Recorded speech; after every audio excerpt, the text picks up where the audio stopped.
Yo no sé, pero sigamos. ¿Cuál era la idea? Tenemos lo que uno debería hacer primero es terminar de definir la geometría del problema. Con esos tres datos había para hallar este ángulo, había para hallar este ángulo, había para hallar esta distancia. ¿Con qué? Generalmente cuando uno tiene dos lados y un ángulo, ¿qué usa? ¿Ley de senos o ley de cosenos? Ley de coseno. Que es A al cuadrado más B al cuadrado menos 2 veces AC. Bueno, AC menos 2 veces AC, coseno del ángulo opuesto. ¿Cuál es ¿Cierto? el efecto AutoCAD? También funciona. Pero el día que usted no tenga AutoCAD se puede estar confundiendo. Entonces, y con eso uno sacaba este lado, quedaba 3.5. 3.51. Más o menos. Y ya con todos los lados y un ángulo se podían hallar el resto de ángulos. Ese ángulo abajo era 23. Entonces acá digamos que daba 23 y acá daba 137 me parece. creo que daba. 137, sí. ¿Listo? Pues por los cálculos daba 22.88. Ahora, De 23. ¿qué tenía que hacer uno? Diagrama de cuerpo Quiero libre. sacar el peso de eso. Pues acá digamos que esto es un problema bidimensional. Dijimos que tenía un metro Una unidad, de sí. espesor hacia el fondo. Pues tenía que hallar el área, ¿cierto? Para hallar el volumen, para hallar el peso. Entonces ya la embarré. Ya la embarramos. Sí. Entonces había que hallar esta área para hallar el peso de esa masa de suelo, que era la O sea, que iba tocaba a- calcular todo el peso de todo el volumen de ese pedazo. Claro, porque es el que es la masa que se quiere deslizar. Nosotros lo que triángulo. hicimos fue hacer, pues sacamos O sea, sacamos fue ¿Cómo hacía de un uno- metro. ¿Cómo hacía uno en los problemas de fricción de física? Generalmente pues la simplificación era que había un cuadradito deslizándose hacia abajo. Sí. Es lo mismo, lo que pasa es que acá pues no es un cuadrado sino es una masa de tierra. ¿Listo? Había que hallar el área y para hallar el área de un triángulo generalmente es base por altura. Lo más fácil era coger esta base y multiplicarlo por esta altura sobre 2, ¿no? ¿Y qué era esta altura? Si uno se daba cuenta y puse en el enunciado, supongo que estas dos superficies son totalmente horizontales. Es decir, que si yo lo cruzo acá con una vertical, esto debería tener 90 grados. 90 grados, ¿cierto?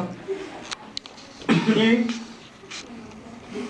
como esto viene acá recto, yo podía hallar este ángulo, que es el complemento de este. Sí. ¿Cierto? Daba 20. De esto daba 180 menos 137. A algún ángulo, ¿cierto? Y con este ángulo y esta distancia, yo podía usar seno y sacar esta altura, Sí. ¿cierto? Correcto. Una altura h. Entonces yo ya tenía que mi base de 4 por esa altura h sobre 2 iba a ser el área de esa figura. Que si yo la multiplicaba por 1 de espesor hacia el Ya, fondo, sí. me iba a dar el volumen. Que si yo lo multiplicaba por gamma, ¿qué me iba a dar? El peso total. El peso total, ¿cierto? Entonces ya teníamos W. Ahora ese W uno lo supondría en algún lado, ¿cierto? Entonces limpiemos un poco o ampliemos esto acá. Entonces uno tenía un W actuando verticalmente, ¿cierto? Que el peso pues va hacia abajo Sí, el generalmente. peso vertical. Y teníamos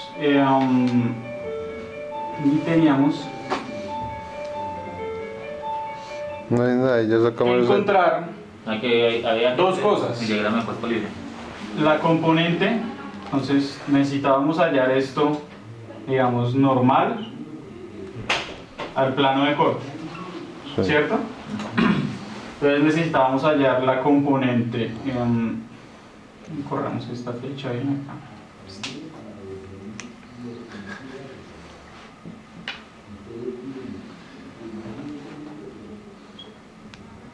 ¿Cómo le fue? 5. 5 Necesitábamos hallar la componente Bueno, sí, esa es que era la. por cortante, Sí. ¿cierto? y la componente De la normal. que era normal a ese plano de corte.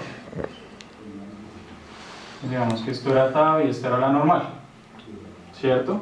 Ahora este tau es el actuante, ¿cierto? Es la componente del peso que me va a llevar al corte. Y ya, prácticamente ya. ¿Qué necesitábamos hacer? ¿Cuál es la suposición básica que se hace cuando hay falla? Creo que también la mencioné Sí, que el en el peso... enunciado. No recuerdo. Realmente eso lo ve uno, digamos, por factor de seguridad igual a 1 es porque hay falla, y el factor de seguridad es fuerzas actuantes, perdón, fuerzas resistentes sobre fuerzas actuantes.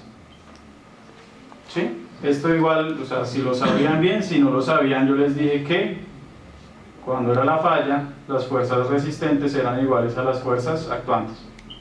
O pues es justo después de que esta fuerza actuante es un poco más grande que las resistentes, pero pues uno la aproxima al igual. Ya teníamos mi fuerza actuante, ¿cierto? Ujú. Que era el cortante, que era esta componente. Necesitábamos hallar el resistente, y para eso usábamos la ley de Coulomb, que decía que la resistencia al corte es igual a la cohesión más la fuerza normal por el tangente de phi. Ujú. Siendo C cohesión, siendo sigma La normal. la normal, ¿cierto? Ujú. Siendo tangente de phi, pues tangente de phi. Entonces yo iba a tener una ecuación, vamos a borrar acá arriba. Yo iba a tener una ecuación en la que me decía que que esto era como W coseno de un ángulo θ, digamos, Sí. que estaba dado acá por la...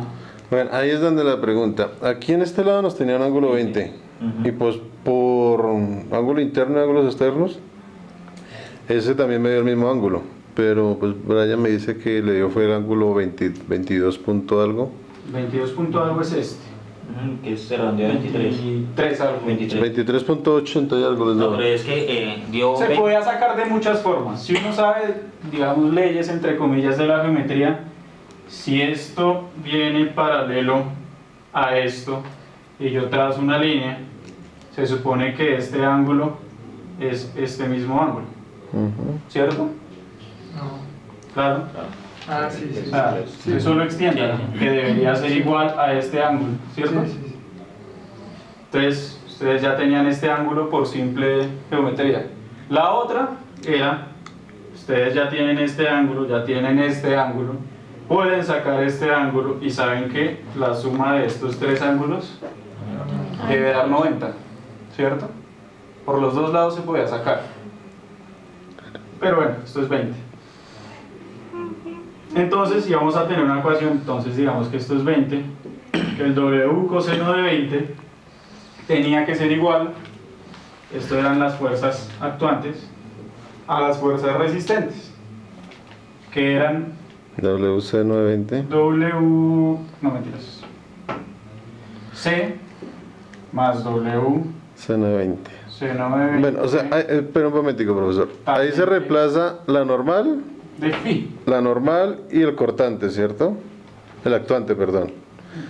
O sea, por las componentes se saca la normal y el actuante. Por las componentes acá normal y actuante. Pues así, o sea, yo así lo entendí. Ahí uno de pronto tiende a confundirse un poco porque este que es el tau actuante es la fuerza, digamos, que está actuando entre comillas a favor Ujú. de la falla, ¿cierto? Ya. Pero nosotros usamos la otra componente porque la otra componente es la que nos da la resistencia, Resistencia, sí. ¿sí? Es decir, no es lo mismo que yo mueva este borrador así que cuando yo le estoy acá aplicando carga, ¿cierto? Ujú. Es el mismo principio. Entonces pues yo estoy acá usando una fuerza actuante para determinar la resistencia. Resistencia. Entonces por eso es que digamos este componente se usa en el lado de la resistencia. Y W pues estaba en términos de gamma, ¿cierto? Era una ecuación con una incógnita. Entonces ahí ya Si empieza uno a jugar a despeja gamma, despejar. allá va el gamma, tal que ese gamma provocara la falla. Bueno, yo hice hasta donde me dio el gamma, pero no lo multiplicó por el área. 4.5. Falta. Nah, no faltó nadita, ¿no? Casi nada. Responde la pregunta. Eso no es nada. Importante, y les doy una pista ahí, que sepan cómo hacer esos diagramas de cuerpo libre, que sepan cómo determinar los componentes, digamos, de ese peso, y que sepan usar esto, que tau es igual a cohesión más sigma tangente de phi. Este tau es el resistente, pero recuerden que este sigma es básicamente el que está actuando. Sí. Entonces, mi profesor, entonces ya valía, ahora sí valía mucho ese quiz. Pero tengo otra duda. ¿Cuáles son las preguntas del parcial? Ya les di una pista, una es relacionada con esto. O sea, es más o menos algo así, o tiene que ver con círculo de Moore. Una es prácticamente esto, ¿sí? Que es básicamente lo Porque que tienen el que saber. Cuando uno, por ejemplo, vaya, y ya hablando, digamos, de lo que se hace a veces en la vida real, si uno tiene un talud, ay, está muy... Si uno tiene un talud, generalmente, o digamos, uno de los métodos más usados para... Obviamente el método de falla de ahorita, probablemente el quiz no es el que sea, ¿cierto? Entonces lo que hace uno es dividir esto, Ah, sí, eso sí lo vi en un video. En un video, sí. Sí, ya está eso. ¿cierto? Y cada uno de estos pesos va a tener cierto ángulo. Y cada uno de estas distancias va a tener una resistencia en esta interfaz. Y todo va a tener que ver con tau igual a cohesión más sigma tangente de phi.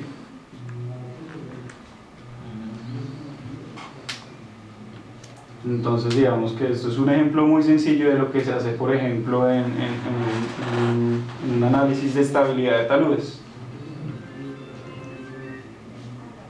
Entonces digamos que es de las cosas que más me importa que aprendan ahorita.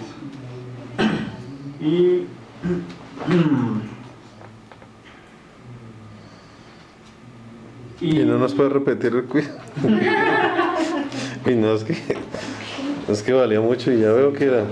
Yo por lo No estaba menos, nada difícil. Y les di 2 días. pues sí, pero es que no entiendo, yo no entendía nada. Yo hasta que vi la tutoría que usted envió, pero entonces como usted llega hasta donde se termina donde reemplaza y queda que phi es igual a gamma. Y yo, ¿y ahora qué? Ahí Entonces, queda. eso era una demostración. No era nada Exacto, más. entonces pues yo llegué ya después, saqué la cohesión para un lado y saqué el peso, pero tenía no. de diferente. De hecho, en esa misma ejemplo, Del C. se igualan el tau resistente Sí. al tau actuante. Sí, lo que no hice fue Básicamente lo mismo. lo que no hice fue multiplicarla por el volumen. Eso sí fue lo que la embarré. Entonces sí lo hizo así. Hasta allá llegó, ¿no?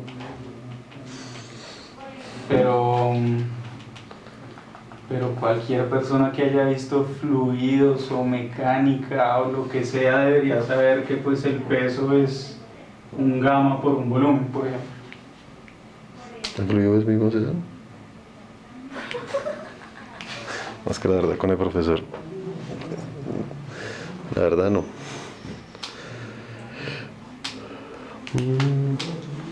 Bueno, y entonces. Y el otro... Bueno, entonces, ¿cuánto vale el parcial? Ok. El 40. No, porque ya no hay de dónde. Pero si el No, pero- parcial vale altísimo. ¿Cuánto vale? 40. 40. 40 del parcial. Y las haré. Puedo hacer algo. Y me puedo estar comprometiendo con esto.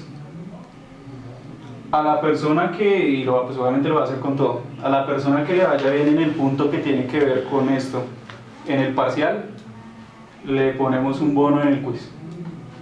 Bonus track. ¿Sí? O sea, que ellos, finalmente el objetivo del quiz es determinar si ustedes sabían de eso. Sí, es así como un Sí, Un adelanto entonces en por el parte. parcial que ustedes ya se enteraron de cómo era esto, pues es, digamos, coherente subirle al quiz. Vale, pues que, bueno. Esa es la segunda oportunidad que hay.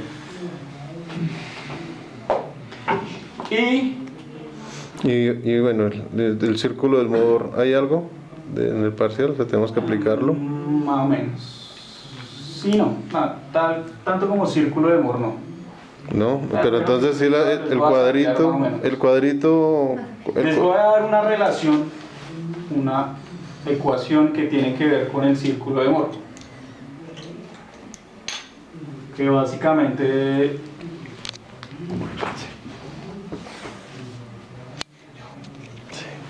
es una relación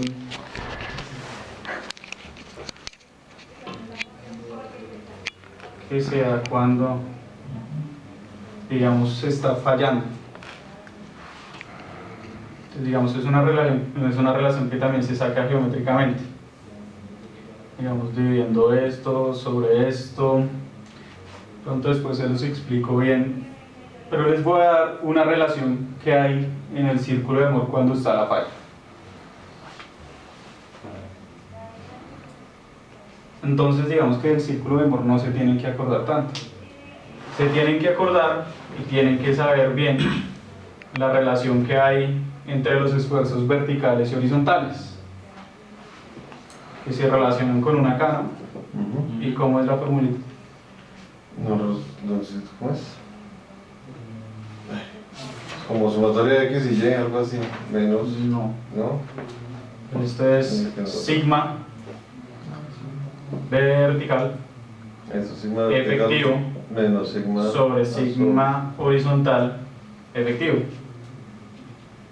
¿cierto? Entonces, pues prácticamente el sigma vertical, perdón, acá es al revés, horizontal y vertical. Entonces acá podemos decir que el sigma horizontal es una constante por el sigma vertical efectivo.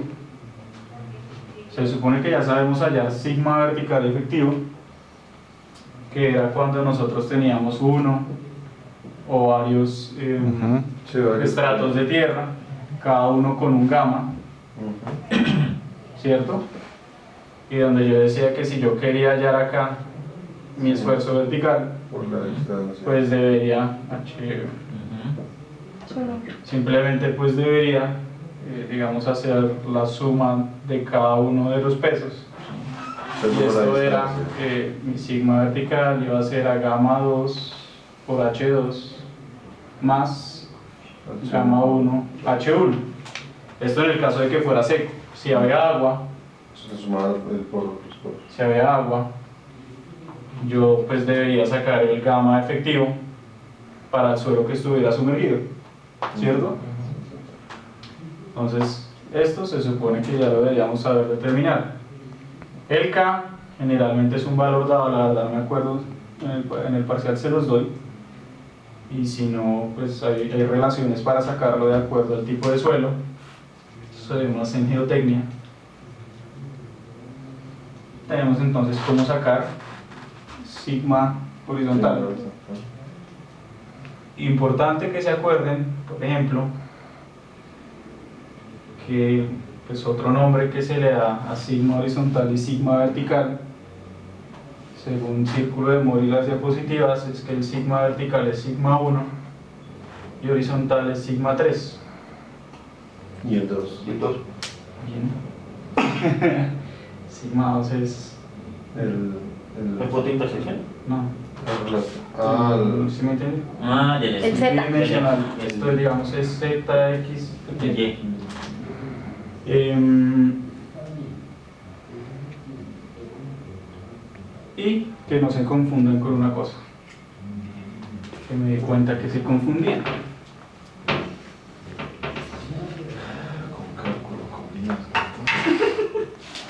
El esfuerzo total, y no estoy hablando del esfuerzo total igual a efectivo más presión de poros, en este momento no estoy hablando de eso, sino el esfuerzo total que hay en un suelo, digamos en este punto, cuando yo le estoy aplicando una carga, digamos, en algún lado, va a ser La presión ¿qué? Los esfuerzos de cada... ¿de qué tipo de esfuerzos van a llegar a este punto? Horizontales y verticales. No, digamos, de acuerdo a la fuente del esfuerzo, no a su dirección. Puntual. ¿Cuál fue el primer esfuerzo que vimos? Vertical. No. De acuerdo a su origen, no a su dirección. Cuando el esfuerzo, digamos, que había simplemente cuando solo había suelo. No, No, era... Tiene que ver, pero no. El geostático. Entonces, la primera diapositiva de esfuerzos es esfuerzos geostáticos. ¿Qué son los esfuerzos geostáticos? Pues los que son solo por el peso de la Tierra encima de ese punto. ¿Sí? Que es el mismo sigma vertical que hallamos ahorita, ¿cierto? El gamma es referente al peso del suelo, ¿cierto? Tiene unidades newton sobre metro cúbico, es decir, que cuánto pesa un metro cúbico de ese suelo. Entonces, por una parte están los geostáticos, que tienen que ver con el peso del suelo.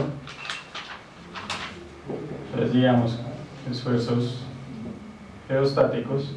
Ojo, este es el sigma total de acuerdo al origen, digamos. Más, por ejemplo, el sigma provocado por la carga. ¿Sí?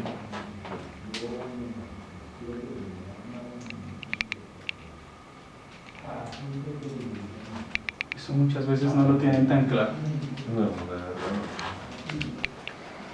no. O sea, ahí simplemente es el peso de cada sección por la altura y el peso que está, la fuerza que está ejerciendo. Exacto. Ahora, si yo les digo que el K es, digamos, 0,5, el K, y están las diapositivas, es un coeficiente de presión lateral de tierra. Es decir, que si yo quiero, digamos que hallar los esfuerzos verticales, si yo quiero hallar los horizontales totales, ese K, ¿a quién aplica? Lateral al horizontal. No, lo importante del título es esto: de tierra. Ah, no, entonces vertical porque es la tierra, el peso de la tierra, ¿no? Digamos, esto es un esfuerzo total vertical. Si yo quiero hallar un esfuerzo total horizontal, SK, ¿a quién aplica? El geostático. Solo al geostático, ¿cierto? Porque es presión lateral de tierra. Esto no tiene nada que ver con la carga en ese momento. Esto solo tiene que ver con los esfuerzos geostáticos. Entonces, este K, digamos que si yo quiero hallar el horizontal, aplicaría solamente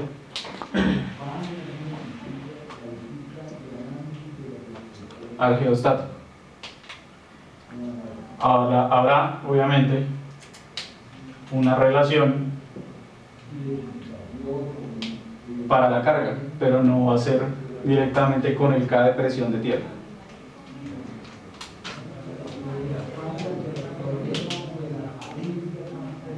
Y entonces, si no es por la presión de tierra, Debe ser el peso de o sea, la fuerza que está ejerciendo por el peso específico. Por ejemplo, si tenemos un vehículo ahí encima, pues eso depende, por ejemplo, del tipo de carga.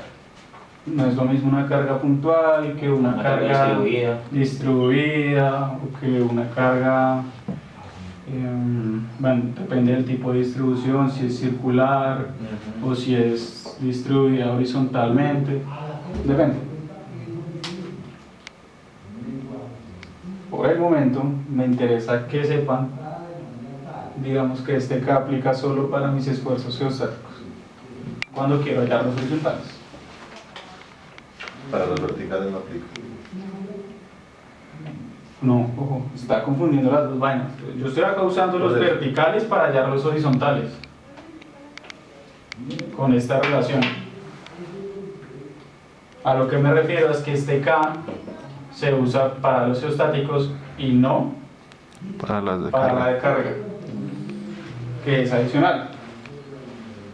¿Sí? Si yo quiero hallar simplemente, si yo no tuviera carga, mis horizontales pues sí serán simplemente K por el sigma vertical estático.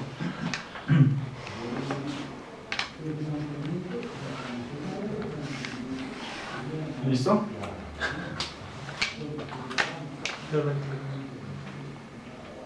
Ahora sí, dudas específicas.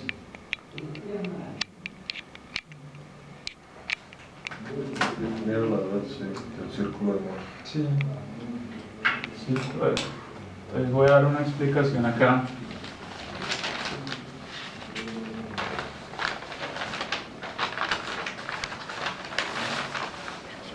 Para que entiendan realmente, digamos, la utilidad del círculo de Moore.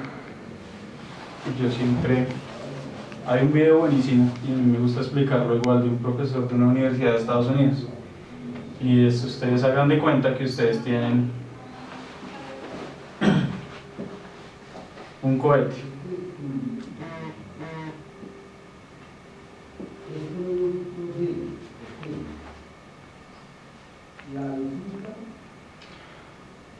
Y ustedes necesitan diseñar, digamos, la resistencia del material del cuerpo del cohete.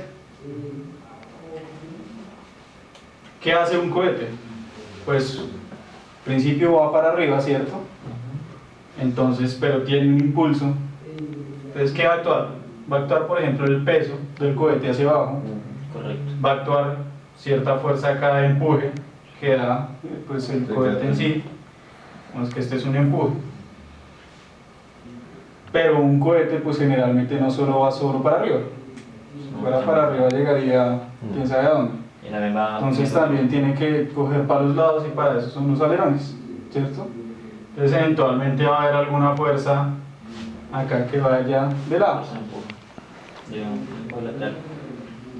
Y, digamos, dependiendo del giro que haga el cohete, de alguna forma vamos a tener como una torsión en el cuerpo del cohete. ¿Sí? Es como si yo lo estuviera tratando de doblar de alguna forma. ¿Ustedes cómo saben en dónde se da el máximo esfuerzo? ¿En qué dirección? Si sabemos que hay fuerzas así, así, de torsión.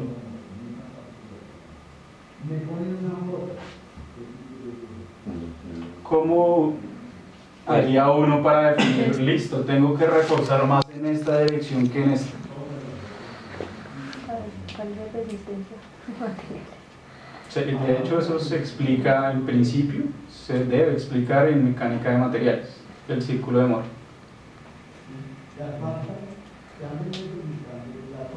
Yeah. Pues la verdad yo diría que por como está la gráfica, yo diría que en el sentido vertical es donde debería de pronto reforzar un poco más la estructura, ¿sí? Pero también cuando ya está en pleno vuelo, digamos, el cohete, la fuerza de torsión también hace que el cohete pueda fallar. En la parte Sí. de luz Entonces, En la parte central. En la parte de luz libre. Voy a ampliar un poco esto. Entonces cogí un punto X, digamos, en ese punto determinado, en La ventanita. este cohete, ¿cierto? Hay cosas que yo sí puedo hacer fácil. Y es, no sé si alguna vez han hecho algún laboratorio de resistencia o algo. Yo puedo, por ejemplo, medir los esfuerzos en esta dirección. Unas cosas que se llaman strain gauge, que uno mide el esfuerzo vertical. O yo puedo medir el esfuerzo horizontal. Ahora me queda muy difícil coger y ponerle, digamos, en todo es decir, hacer esta operación para determinar los máximos. Me da mamera hacerlo. Yo prefiero sacar simplemente los axiales, por ejemplo. Entonces, ¿qué es lo que nos dice básicamente el círculo de Moore? Que con unos esfuerzos, entonces, Si ustedes vieron en las diapositivas, uno tiene, digamos, un estado de esfuerzos en el que uno tiene una fuerza axial así en esta dirección, un esfuerzo axial en esta dirección que puede ser de tracción o de compresión, y un cortante. Y que de acuerdo a eso,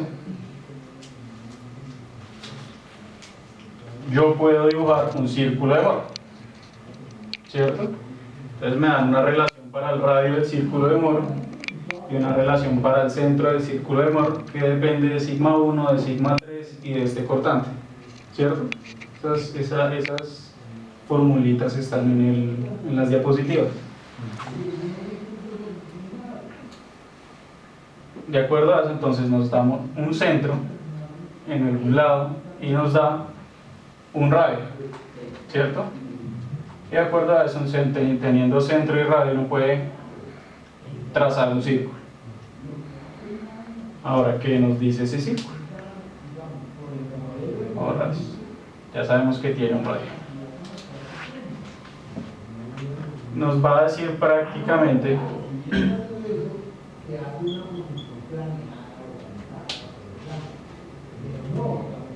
entonces, bueno, otra cosa, si yo ubico estos esfuerzos en el círculo de Moore, generalmente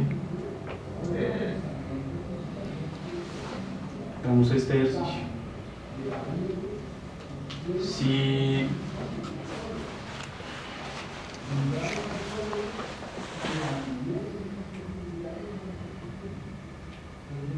yo graficara, básicamente, pues esto, hay oportunidad de hacerlo tanto con las fórmulas como gráficamente. Yo podría ubicar sigma 1 con este tau, teniendo en cuenta los criterios de signos en la gráfica de tau versus sigma. ¿Sí? Entonces digamos que este valor de tau versus sigma me da este punto. El valor de el otro, es decir, de sigma 3 versus este tau, me va a dar un punto por acá. Esos son los mínimos y los máximos, ¿cierto? ¿No? ¿No? ¿Cuáles son los mínimos y los máximos? Justamente. Entonces digamos, este es mi sigma 3, que es el mínimo generalmente, y este es el sigma 1. Ahora, por eso es que la fórmula nos dice que el centro es básicamente el promedio de sigma 1 más sigma 2, más sigma 3. Si ustedes ven en las diapositivas, la fórmula del centro es el promedio de los sigmas. Gráficamente acá lo podemos ver, o sea, el centro está entre sigma 1 y sigma 3. Si uno grafica sigma 1 contra tau y sigma 3 contra tau, me va a dar esto, y con eso yo también puedo trazar el círculo. Entonces digamos que este es mi estado de esfuerzos actual, ¿cierto? Pero ya teniendo este círculo, yo puedo decir que voy a encontrar un tau máximo, ¿cierto? Y unos esfuerzos máximos o mínimos axiales. ¿Dónde voy a encontrar yo el tau máximo? A un ángulo determinado. Ahora, el ángulo en el círculo de Moore siempre es el doble del ángulo en el estado de esfuerzo. Por eso lo dividen entonces en los videos. Exacto. Y uno lo puede ver gráficamente diciendo cuánto tiene que girar uno para llegar de sigma 1 a sigma 3 allá. 90. Acá para llegar, digamos, de nuestro punto sigma 1 a sigma 3, uno gira 180. Entonces digamos que si yo digo que esto es 2 teta, ¿cierto? Yo voy a tener un esfuerzo máximo cortante a un ángulo teta acá. Entonces básicamente esa es la utilidad del círculo de Moore, saber esfuerzos máximos y mínimos de acuerdo a unos esfuerzos axiales y cortantes que yo tengo en la realidad. Parece que esto no lo pregunta en el parcial. No, tan aplicado no, o sea, tan teórico no. Por eso les digo, yo les doy una relación que surge cuando yo combino el círculo de Moore con nuestra ley de Coulomb. Nuestra ley de Coulomb básicamente dice que yo tengo una cohesión y un ángulo de fricción que me van a definir una envolvente, digamos, que si yo estoy bajo esa envolvente, estoy bien, mi resistencia al corte Se sube. aguanta. Pero si es más allá de eso, falla, acortante, ¿no?